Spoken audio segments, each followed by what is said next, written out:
Hello mga idol. So maayong adlaw sa tanan. O karong adlaw adlaw Biyernes na dayta no. So Biyernes tuloy ang atong paghatag sa inyo ha, win or loss. No, padayon ang pag-share nato sa inyo ha sa ato ang big time bagdok lasto para karon all draw. So simple lang kayong buhaton kung mahilig kag pressing unani or mahilig ka mo taya or dinagko ka mo taya lasto. Follow lang kag subscribe diri. Mao gyud na, wala lang sikreto no. Follow lang nimo subscribe. Kung gusto sad ka makadaog sad na sa imong mga kaila, imong kaparyentihan, friends mo sa Facebook, pwede kini mo ning i-share diha para sad makaabay sad sila sa tuang ginahatag diri. So untag makadaog ta hope to win today. Mas maitong all draw mo daog, bagdok 2 PM 5 PM draw.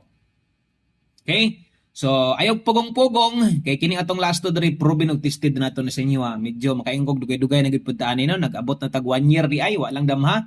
Nga 1 year na di ko ani sa YouTube man gid taga-sugod ani. Ano mga pisik lang sa tong time na to, pero syempre ato nang ginapaningkamutan og naga-re-upload na ta diri 5 PM sa Facebook account nato. No, pero ubay-ubay gid pud og Dios, muna kumuda og daghan ang malipay no.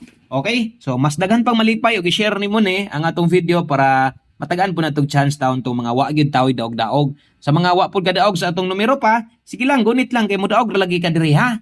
Okay? So basta kay mutaya, anagi chance mo daog og muundang, awa na gyud pahulay na lang gyud no. Og na extrang budget ibagdok og medyo apiki, pisik lang ginagmay lang gihapon ha. Basta kay Boylo 2 PM 5 PM draw. So pag abot sa alas 9, usahay mo lusod pog 9 PM pero mo lagi wa na nakabalik wa na hubsan naman di naman ka abot ang kwarta no mo dito ra gid taon ko to 5 PM.